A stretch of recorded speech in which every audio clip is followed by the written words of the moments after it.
Can you see posts of a locked profile on Facebook? We're going to find out exactly that in this video. First thing you have to do is open up your Facebook application. And if you want to find out if you can see the posts or photos from a locked profile, then what you're going to have to do is simply head over to that profile first. So let's just go ahead and open up a profile which is locked. So here is a locked profile. So you will only be able to see what the person has made public. For example, the details like their links and other stuff.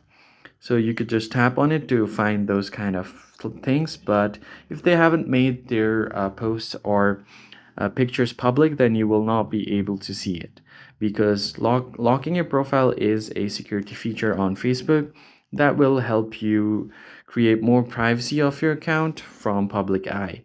So you can do it by yourself as well. So you just have to head over to your profile, tap on it, and click on this lock profile option here. I've already locked it, so I have this unlock option, and that's pretty much it.